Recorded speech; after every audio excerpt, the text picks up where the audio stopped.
A little while back, Milwaukee Tool, some know them as Milwaukee IA, released the new Forge battery. This is the 6.0, which was a pouch cell, a stacked lithium, which I was actually really excited about, but they decided to go a different route. You see, I went to the 2024 Pipeline event and I brought all of you there. We did a live stream and they announced the new 8.0 and the 12.0 Forge. And what was weird is they decided not to go with the stacked lithium. They decided to go with the tabless cell. Why? I have no idea. But as soon as I posted that live stream and did a couple shorts on this, there was some controversy. And it all had to do with these vents right here. Now the reason for these vents is when you put it on the charger, it completely cools down the battery. It blows cold air through. You can see it says cool cycle up on top. However, the issue that a lot of people were having is what happens if I get water in here? And that's where the comments started to come. Here, here, here, here, here. But then I started getting all the contradictory comments saying, well, Makita had this first. They had vents for years and Milwaukee just copying it. So I'm confused. Is this a good thing or a bad thing to have the vents? Either or, I guess it's a win for the pesky Makita now. At least people were talking about them again. I mean, the older high output 12.0, you got venting under here. You got holes right here that water could get into. But I wanted to run some tests. I wanted to run runtime. I wanted to do charge time, compare it with the high outputs. And I wanted to see if water was going to damage this like so many people said. So let's put it through the test. And if you like what I'm going to show you, I'll put these in the shopping cart below and you'll be able to find them and purchase them if you want. If you don't like what you're about to see, well then don't worry about the shopping cart. So first off, let's talk about the vents, the thing that's driving everybody crazy. So outdoor power tools, what they're worried about is that if I am working outside with my outdoor power tools, well, the water's going to get down in here and it's going to mess up, well, you know, this. Well, what's nice about this is that these vents are actually covered when you put this into your tool. You can't get water in there. I mean, okay, maybe if you lay this thing on the side and you have a tsunami come in and it hits it like here and then the water goes down in there, yeah, maybe. But 99.9% of the time with your outdoor power equipment, these vents are covered completely anyway. Now, the bottom of it and the sides, they're still open, but we'll talk about that here in a bit. Now, if you're using a circular saw, maybe it's pouring down rain, you get a little bit of protection, but not much. I mean, these are only half covered, so yeah, you could get water into that. But again, we'll talk about that. All right, so let's do the first test, which is actually pretty surprising to me when I did this. Now, these are all completely drained. We're going to do the 6.0s, we're going to do the 8.0s, and the 12.0s. But there is no power in any of these. I want to see which one charges faster, the high outputs or the new Forge. And we're going to use the superchargers. Now, what I'm going to do is I'm going to use two superchargers. I'm going to put one on one side and then one on the other charger, because what happens is you can't like supercharge two of these at the same time on one charger. So I'm just going to put one on the right charger, one on the left, and they're both connected to the same power source, so there shouldn't be any shenanigans going on here. But we're going to time this out, and we're going to start with the 12 amp hours first. Now, I would assume the new Forge, well, they are tablets. They're not pouch cell. They're not the stacked lithium. I would think that they would charge faster. So let's see what happens. Which one's going to charge fastest? Is it going to be the new Forge or the standard high output? All right, we're off to the races. Now, you can see this empty bay over here. Well, I don't have any battery. You can see the slots here. Well, those slots line up to the vents. So that's what's pushing that air into the batteries and then cooling it down. But you can see that the supercharger, the light is on. So that means that both of these batteries are getting charged as fast as they possibly can. Now, when I first started this test, I thought for sure that the Forge battery was going to crush the high output when it came to charging speeds. But there was something weird that started happening. I noticed that the charging time on the high output was a little bit quicker. This had 3 bars. This still had 2 bars. And then wouldn't you know it, the green light ended up popping up first on the high output, which was really surprising. That was around the 25-minute mark, which meant that it was really close to being fully charged. Even after the 28.5-minute mark, the green light still was not on the Forge charger. Then something really interesting happened. I'm just going to give it to you. At the 37-minute 10-second mark, the high output was fully charged. It charged faster than the Forge. Now the Forge finished up charging at 44 minutes and 52 seconds. All right, so even though the high output charged way faster, this is not the most surprising thing to come out of all of these tests. So let's keep on moving.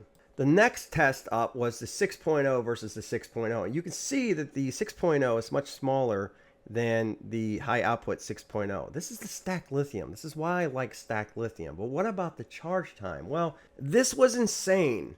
Within 15 minutes, you're supposed to get an 80% charge on the pouch cell Forge 6.0. I have 3 bars already, and it's only like 11 minutes and like 13 seconds. I have 1 bar on the 6.0. Just to give you an idea how fast this is, I'm just going to cut to the chase. The 6.0 Edge charged fully in 23 minutes and 35 seconds. The high output 6.0 charge time was 35 minutes and 29 seconds. The Edge destroyed the 6.0, was blistering fast. That is why I love that stacked lithium, the pouch cell battery. Now, even after the excitement that I felt after seeing the charge time on the 6.0, it got even stranger. So let's move it over to the 8.0, the high output and the Forge. All right, so just to let you know, it is definitely charging cooler. If I touch this, you can feel this is a little warm, and that is completely cool to the touch. So it's working. They have demonstrations. They show you all the air blowing through. So that definitely works. However, the weird thing about it was the 8.0 Edge charged at 44 minutes and 23 seconds for a full charge. The high output was 44 minutes and 13 seconds, so 10 seconds faster. But the 12.0 for the Edge was 44 minutes and 52 seconds, which was only like 31 seconds slower than the 8.0. And the high output 12.0 was 37 minutes and 10 seconds. So the 8.0, if you ask me charge-wise, the times are not good at all.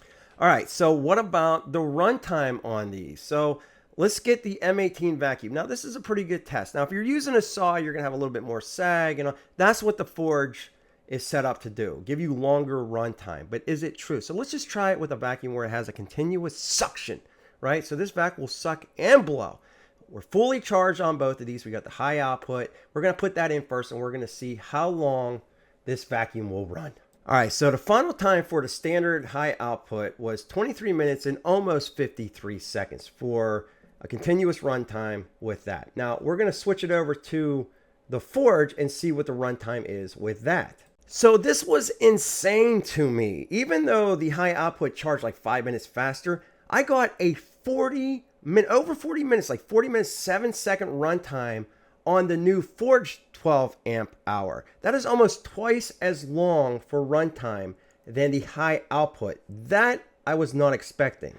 Now, I'm going to tell you with the 8.0, you're going to have longer run times, and even with the 6.0, you're going to have longer run times. I was really impressed with the speed of the charging for the 6.0, the stacked lithium. So that was awesome. I wish they would have used stacked lithium for all of these, but they didn't, whatever. The runtime, though, when you're talking about saws, like miter saws, table saws, your lawnmowers, going to give you way longer runtime. Even though it does charge faster, I was really impressed with how much longer that battery lasted. But again, I was not impressed with the charge time for that 8.0. But now it's time to get to the meat and potatoes of the subject. We're going to soak this new Ford battery. I believe this is the 8.0. Do the same thing with the 12.0, whatever. But, you know, people are worried about the rain. We're just going to turn up that garden hose real nice. Like we're going to soak this thing down. We're going to hit the tops. We're going to hit the bottoms.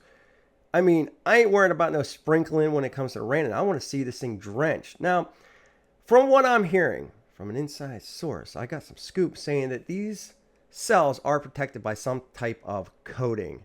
I don't know if it's an epoxy, but I guess it is like a trade patent that they have on these. So even if you do get water or dust or whatever in this, it's not going to hurt the cells. That's what they're saying. So let's get it in there real nicely. Real good. We're soaking her down. Soaking her down. Soaking her down. Now this thing is absolutely drenched on the inside. You can see the water just spewing out the bottom over here. And yeah, I can do this. I'm just going to stop here. I did this for like 5 minutes.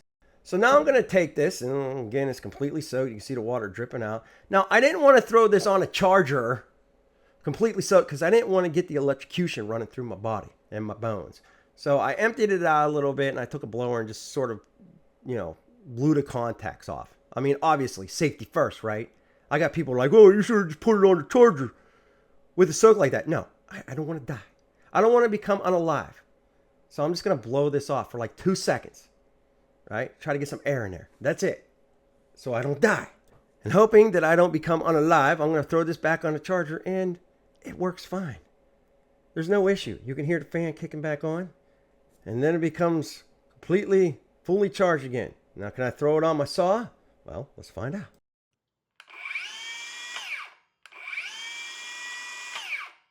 So everything worked real nice like. And should they have added a screen to protect from the drywall dust and the mud and whatever else is going on in there? Well, I guess maybe, but I don't think it's an issue. The other high outputs had openings as well. And they don't seem to have any issues. So I'm curious to know what you're thinking. Love hearing that sweet comment in that sweet comment section. Back with more videos soon.